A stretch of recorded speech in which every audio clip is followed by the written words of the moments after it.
Welcome to Quantum Leap. I'm your host, Toyin Umesiri. Today I have a very special guest with us in the studio here in Aurora, Ms. Ursula Wegrzynowicz. Yes. She is the Regional Director of the Export-Import Bank of the United States.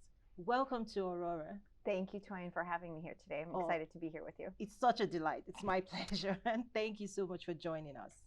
So I'll share a little bit about Ms. Ursula.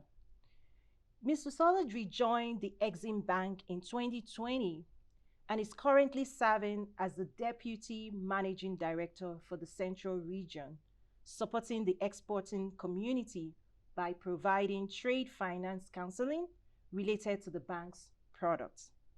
Previously, Ms. Ursula founded a trade finance brokerage firm, MLEV LLC, with the goal of assisting U.S. exporters reach their export potential. MLEV, which was awarded the 2019 New Broker of the Year, assisted companies navigate a variety of trade, finance tools, and best practices to manage international sales risks, finance exports, and increase global competitiveness. Ms. Ursula is a member of the Board of Directors of the International Trade Association of Greater Chicago. Welcome again to Aurora. It's such a pleasure to have you. Thank you. Excited to be here. So, EXIM. I'm quite familiar, but I realize not everybody's aware about what EXIM does to promote U.S. exports and to support the community, business community. Please, can you share with us a few of those things that EXIM does for the U.S. business community? Well, that's why I'm really excited to be here with you today because EXIM Bank in the coming year is going to already be in existence for 90 years, which we're excited to celebrate our 90th anniversary. But one of our challenges for sure is just making sure that in particular, small and medium-sized companies know of our services, know of our existence, and how we can help them. So as I mentioned, we've been around for almost 90 years now, and we really partner closely with the U.S. Department of Commerce and the Illinois District Export Council to get in front of small and medium-sized companies to let them know that we provide financing support and we provide risk mitigation tools so that when they are doing business internationally or when they have an opportunity to sell a product or provide a service internationally, they have either our financing support or they have security from us from a payment standpoint. And really our goal and our mission is to get companies engaged in international so that they ultimately can create more job opportunities and more sales opportunities here domestically. I love that. One of the things I always tell my clients is don't try to do this alone. Absolutely. Because your tools, your support, your counseling, the resources is to protect, right? To protect and also secure the success of U.S. exporters. Yes, absolutely. I love that. So when it comes to financing, that's one of the hot topics, right? How do I fund exports? What are some tips you can give the Aurora business community and even others watching this beyond the region about what to think about or what they need to consider from a financing standpoint? Well, first I'll mention that you said you can't do it alone, or you shouldn't be doing it alone. In order to be a successful exporter, you've got to build a team, not just internally, but as well as externally. And so establishing a relationship with a commercial bank is definitely essential. Maybe a community bank, but many community banks have relationships with larger banks, and you can get services that way. But also making sure, many companies who are in business are doing it domestically, of course, are probably going to have an accountant. As you start to look to export and do business internationally, it's making sure that your external team, like that accountant, has a knowledge base of international, or that, again, they have a resource or they're part of an association that gives them that knowledge base. Because as you grow your exports, one of the things your accountant could do is set up a domestic sales corporation, and that would reduce your tax receipts essentially. And so again, it's building a team outside of your organization to help you grow those exports. And from a financing standpoint, it's important to establish a relationship with the bank almost when you don't necessarily need it, right? Because when you need it, sometimes can be a bit difficult. And so what we do, I know that you had Small Business Administration on your show recently, Yes. and we are similar to them in that we will partner with a commercial bank to kind of take away the international risk from the banker, so that the banker then is comfortable in extending working capital support to the U.S. company. So that's one of the ways that we work with companies. But in terms of again, how to access financing, it's making sure that you also know your business, that you prepare financial statements with the assistance of an outside firm or even internally, but it's really knowing your business, and it's going into that company or into that banker rather. And when you're ready to talk about potentially taking on some debt for whatever purpose that might be, that you are going into that meeting with a number in mind, instead of saying something like, how much can I qualify for? It's really just going in prepared to that conversation. I love that. So I want to try and explain what I understand from what you're saying in a very layman perspective. So what I'm understanding is that the US government comes along your side and also, in a way, backs a lender, right, to support you and to make sure that the lender is protected as well. Correct. Okay. So there's really two different ways that we work directly in supporting U.S. companies. One is the financing support. Yes. So from the financing support, and within that, there's actually two ways as well. First and foremost, we want to make sure that a U.S. company who has an international purchase order and may have a relationship with a commercial bank, that we essentially partner with their bank to make sure that the banker is comfortable with the fact that the order is from Brazil or from Morocco or from Vietnam, whatever country it's coming from. Oftentimes banks are reluctant, yes. But had that order been from Kentucky or from Indiana or Wisconsin, if that banker wouldn't have been reluctant, we're here to just take away the commercial and political risk from that transaction. Yes. So, and we partner with over 50 banks in the United States, and many times we'll talk to an exporter and it turns out that they are already working with one of the banks that are partnered with us, but sometimes these organizations are large and it's just a matter of getting to the right contact within a given organization, and so we can make that connection. But again, one way that we work with companies is to make sure that their banker essentially gets comfort in the transaction so that they access the funds. Yes. The other way that we're providing financing support, just within the last year, we started a new program called Make More in America. So ultimately, EXIM Bank's been around for 9 years, and really our mission is to support U.S. companies' growth outside of the United States in order to create more jobs here in the United States. And in this new initiative that we have about Make More in America, we're kind of taking it a step further. In the past, we were always looking at, simply supporting export transactions, which we still do. But now we're starting to partner with companies who say, I need to build a new factory, or I need to renovate a factory, or I need to expand my factory. And in that case, we're actually doing direct financing, where we're actually directly working with companies. And I'll tell you, we have many transactions in the pipeline right now, ranging in size from 5 million up to a couple $100 million.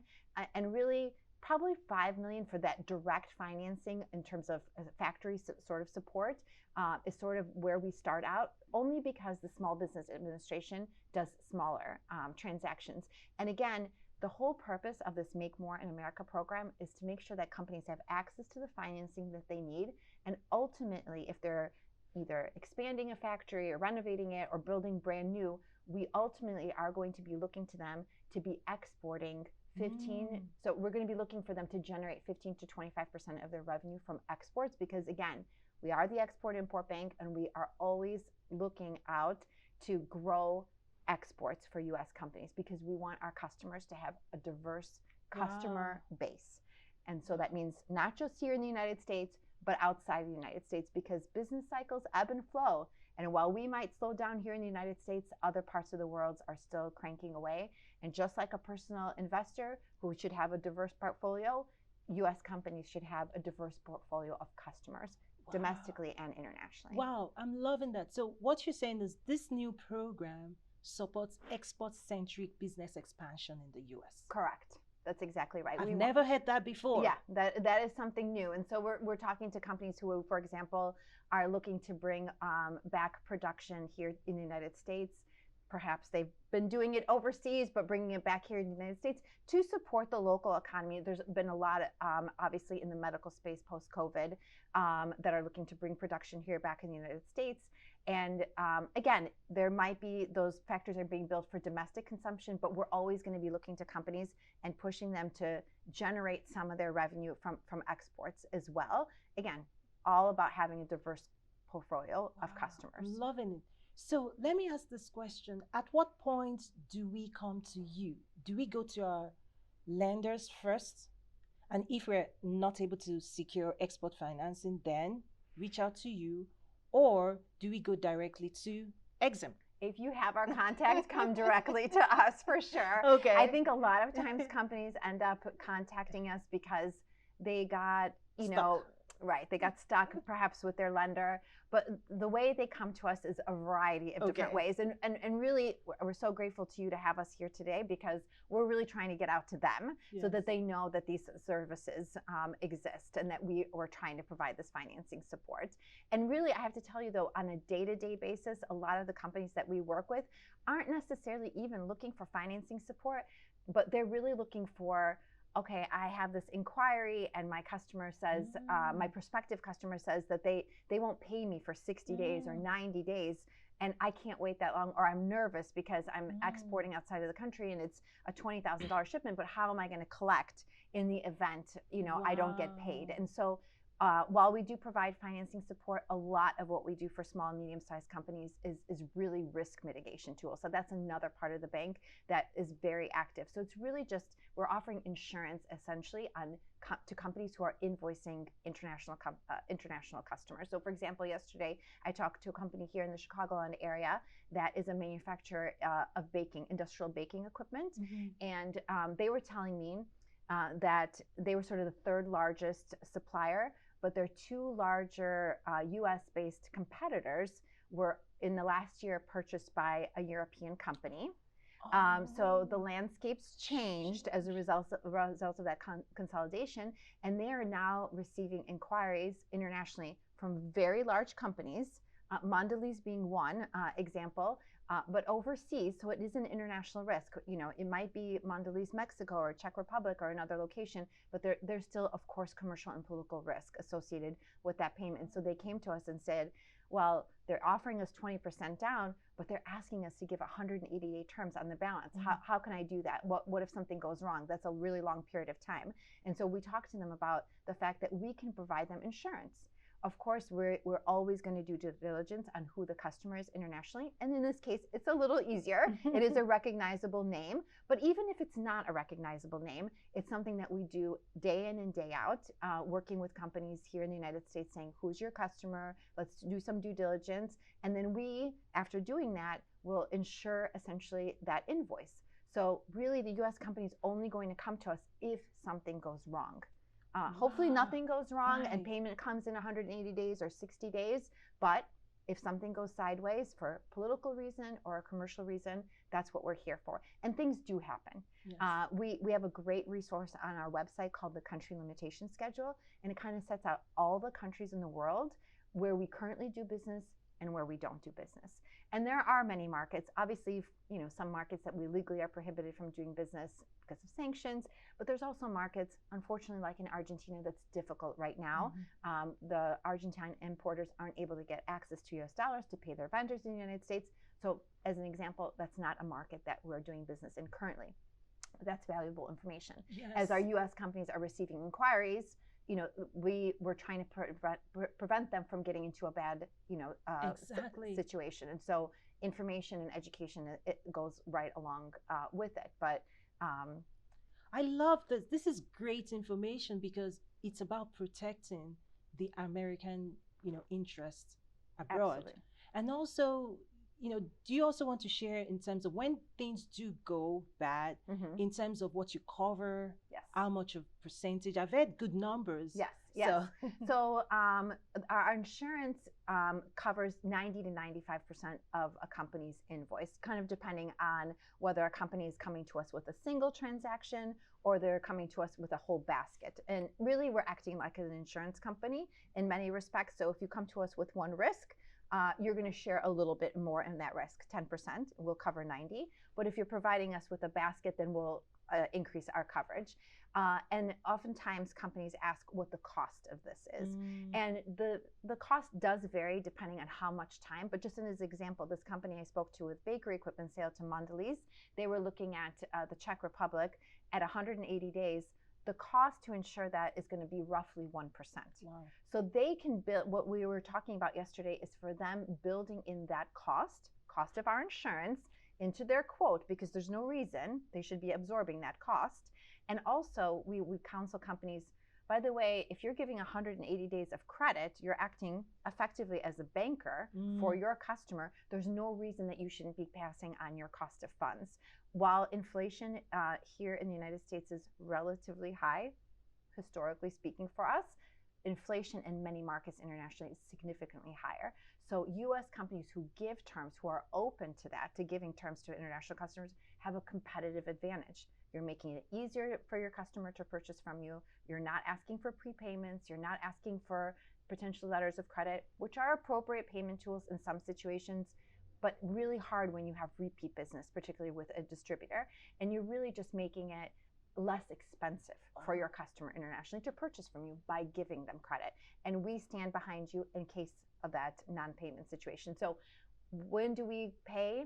If there's any political risk, any action on the part of the foreign government that would prevent your customer from paying you, we step in immediately. Wow. Most of the time, though, we really see non-payment situation due to commercial risk. Maybe you sold to a distributor. That distributor sold to an end user. They didn't get paid. And as a result, you're not getting paid here in the United States. So any type of commercial risk, whether it's bankruptcy, insolvency, just slow pay or cash flow problems on the part of the overseas customer, we can cover those risks. So, and we cover it again at 90 or 95%, depending on how that's set up. So, we have companies who ask, what size transaction can you do? And on this side, we really can do any, because we are charging a premium based upon the size of the invoice. So you have a $10,000 invoice, you're going to give 60-day terms, you're going to pay us $55. Wow. Okay, for $55, if your customer doesn't pay you, we're going to give you a check for $9,500. Of course, we are going to ask you for documentation. It's an insurance policy. Yes. We want a purchase order, a final invoice, a shipping document. Wow. So going back to those partners, your external team, one of the key partners we counsel U.S. companies to have is a freight forwarder. A freight forwarder is an essential partner. They understand export regulations. They know how to move product, but they also control the documents that you need for, in our case, payment. Wow. So you want to have a good freight forwarder as well. So sorry, we've been all over the place here. No, this is great information. So let's bring it home to Aurora. Yes. What can exporting do for the community here when we have more businesses tapping into resources like the EXIM Bank?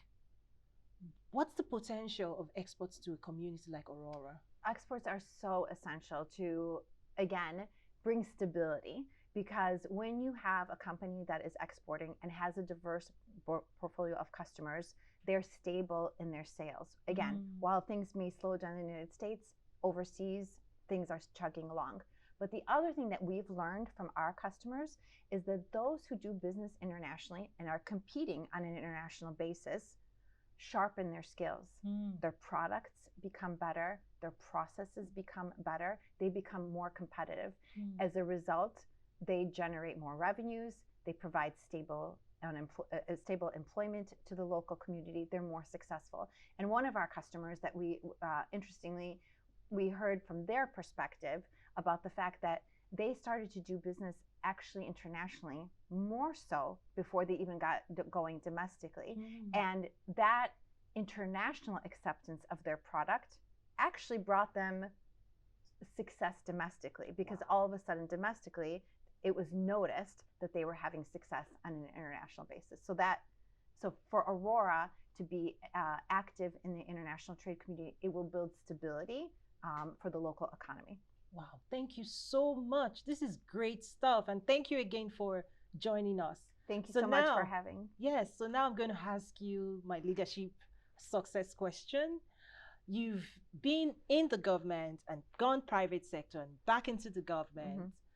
what would you say one or two success tips that you're able to share with my audience in terms of upward mobility and achieving greater success in your career? What would you share with us? I would say one thing to have a positive mindset. The Okay. prior I think what I learned, particularly working on my own, is having a yes mindset. Like, I'm not sure I always had the answer, but I kind of always said yes to an opportunity and knew that there would be a way to figure it out, how to Wow. get there. Maybe it's not necessarily the way I envisioned at the front end I would get, to that particular point, but I think if you're open and you're positive, you have a positive mindset, you find a way. Oh, I love that because you're right. With, the ups and downs of any day, just knowing that tomorrow is going to be better than today. That's right. That's right. Thank you so much. It's been a real pleasure to have you, and we'd love to have you back. Hopefully, this is not the last time. Would love to be back. Awesome. So, thank you so much, everyone, for joining me on today's episode of Quantum Leap. I'm sure